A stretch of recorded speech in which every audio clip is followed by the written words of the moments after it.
Hey everybody, Dr. G here. I'm a licensed clinical psychologist and personality disorder expert, and today we're going to be talking about high conflict personalities.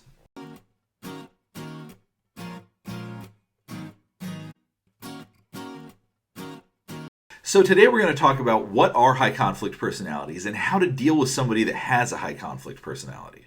But before we get started, I wanted to remind you to like and subscribe so you can see more content like this. So, as a personality disorder expert, I'm very interested in human behavior, personality, particularly dysfunctional personalities. And high conflict personalities, while not an actual diagnosis, describes people that like to increase conflict rather than decrease it.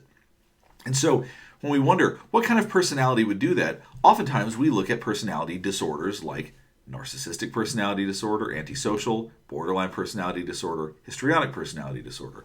These are all what we call dramatic type personality disorders, or cluster B.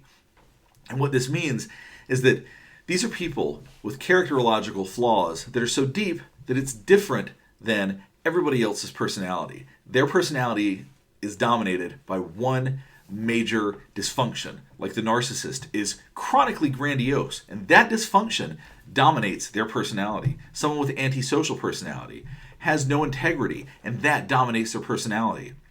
The same with borderline. These are people that are chronically unstable. Borderline personality is dominated by that instability.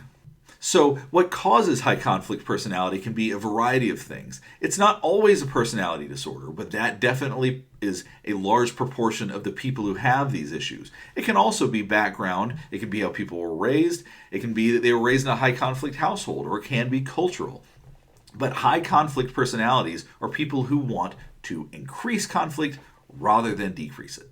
So let's talk about some of the personality characteristics of people who have high conflict personalities. One, which may be obvious, is aggression.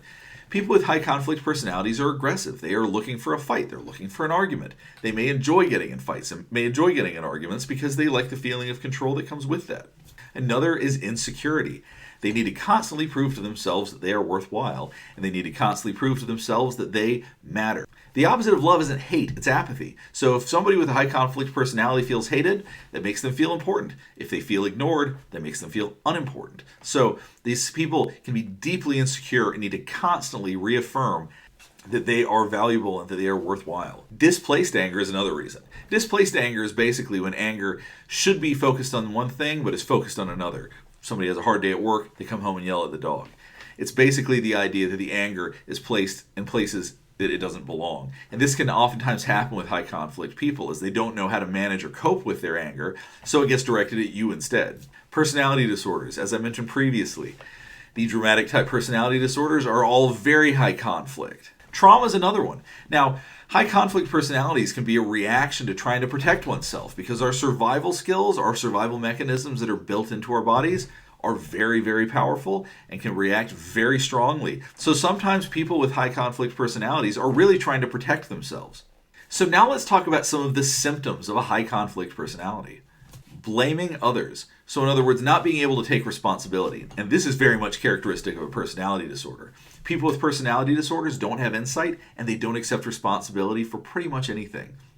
So in other words, and I've used this exact example in other videos talking about narcissists, someone stubs their toe, rather than going, oh, wow, I'm clumsy, it's, oh, you were distracting me, you put that box there, you did this, you did that. It's something that makes the person be able to displace any responsibility from themselves onto somebody else. And high conflict personalities oftentimes do this. Unmanaged emotions.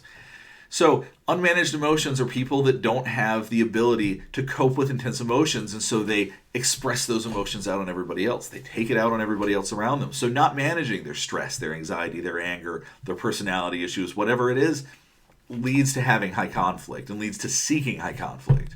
All or nothing thinking. This is something that we oftentimes see with people that are anxious. We see this with people with borderline personality. We see it with narcissists. When you have all or nothing thinking, there's no gray area. It's either all or it's none. It's black or white. And people that think like this get into these sort of cognitive patterns where they don't want to lose. So they will argue any point because they either win it all or they lose it all, and they take everything way too seriously. Extreme behaviors. Something we see with certain personality issues like antisocial personality disorder is impulsivity. Or sometimes we see that with people that are manic when they're bipolar. We see them act impulsively, and this can lead to extreme behaviors. And people that engage in that are more likely to also engage and seek out conflict. A victim mentality. Now, this kind of goes along with what I mentioned a minute ago about the idea of not being able to take responsibility for anything. That if you can't take responsibility for things, then you're going to be the victim to everything. And so there is a certain degree of victim mentality with this. And so when people feel like the constant victim, they also feel like that they, once again, want to win everything, want to start conflicts about everything.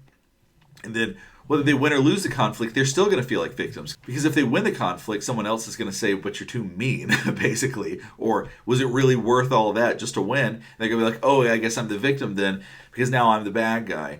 Or they're going to feel like if they've lost an argument that, well, I'm a victim to you because you just beat me into submission or whatever it is, and then they're going to walk away trying to make you feel bad. All in all, for people with high conflict personalities, they're going to be the victim whether they win or whether they lose. It's a lose-lose situation for everybody else. Treating conflict as normal.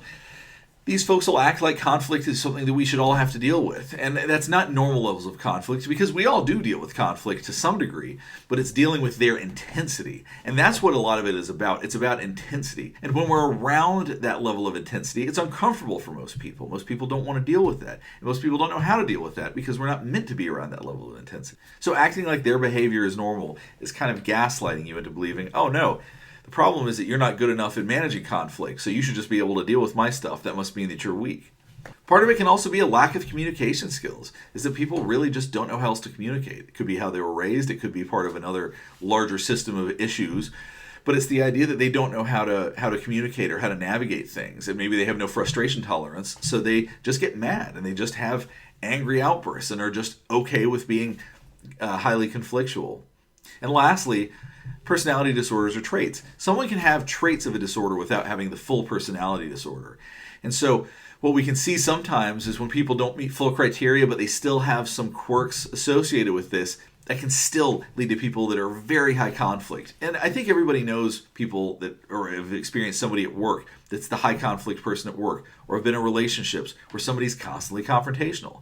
That doesn't mean you shouldn't be able to stand up for yourself. It doesn't mean that you can't speak up for yourself, or that there are not conflict behaviors that are normal. But these people, once again, seek out conflict. We should want to resolve conflict, but these people are seeking it out. They want the fight. Is high conflict personality a diagnosis? No, but there probably is an underlying diagnosis. So you can't diagnose somebody with high conflict personality disorder because that isn't technically a thing, but it does describe a constellation of behaviors. How is high conflict personality treated? Well, it depends on the underlying issue. If it's a personality disorder, it's going to take many, many months or years of a specific type of treatment by someone who specifically treats personality disorders like I do. If it's something like post-traumatic stress, or if it's due to anxiety, those can also be treated. But the biggest thing is you've got to identify why somebody has a high conflict personality disorder, because once you've done that, then you can treat it. And I just said, that must have been a Freudian slip. I just referred to it as a personality disorder, which it isn't technically, but it's probably a disorder underlying it. So if you can treat the underlying disorder, you can minimize the issues that come with that high conflict. So how do you deal with someone who has a high conflict personality? One is attempting to calm their fears. This one may not work depending on what the underlying issue is. If it's someone who's anxious or someone who's got trauma, that may work. If it's someone who's a narcissist, it's probably not going to do much. So it depends a lot on the type of personality, but trying to address and calm fears can go a long way. Communicate well. Don't go down to their level when it comes to communication. Stick with what is comfortable for you when it comes to communicating. So communicate clearly, communicate well, and try to be resistant and to learn how to cope with their inability to communicate. Because I know that can be challenging, but that's going to be the best thing you can do. Distance yourself if you have to. Some of these personalities are unmanageable, so you just have to keep distance, set boundaries, and say, I'm not going to do this. Can high conflict people change? This is a great question, and it's a sort of a mixed bag as far as answers go. Much like we talked about with the underlying reason behind it, some of these reasons are very much treatable or changeable. And almost any of them can be changed, even the personality disorders. But the people with personality issues, getting them to be adherent to treatment, getting them to agree to it, that is a big job. And that's not always easy. So Can people with high conflict personality change? Sure, they absolutely can. Will most of them? That's a much harder issue because many of them are going to have to want treatment, and not all of these kind of personality types are going to have any interest in being treated.